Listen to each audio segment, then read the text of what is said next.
Ito panawagan ko kay President Bongbong Marcos. Ito yung gusto kong sabihin kay Mr. President Bongbong Marcos. Sana mapakinggan niya at sana makarating sa kanya. Gusto ko lang sabihin kay Mr. President Bongbong Marcos na nandito kami para sa iyo, handang suportahan ka, handang ipaglaban ka. Dahil wala kang ginagawang mali.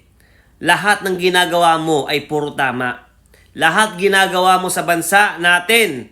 Pero may mga taong sadyang nagbubulag-bulagan at nagbibingi-bingihan sa mga magagandang nagagawa mo. Pero Mr. President Bongbong Marcos, bilib na bilib ako sa iyo.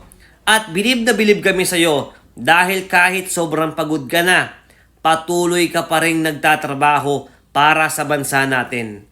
Maraming salamat Mr. President Bongbong Marcos dahil sa kagandahan ng puso mo at busilak ng inyong puso. Dahil imbis na patulan mo yung pambabatikos ng mga tao sa iyo, ay hinahayaan mo na lang at hindi mo na lang pinapatulan at pinapasadyos mo na lang. Diyan kami bilib sa iyo Mr. President Bongbong Marcos. Hindi ka nagmumura at higit sa lahat, hindi ka pumapatol sa mga sinasabi nila. Kaya Mr. President Bongbong Marcos, gusto namin iparating sa iyo na ang dami-daming sumusuporta sa iyo at ang dami-dami pong nagmamahal sa iyo.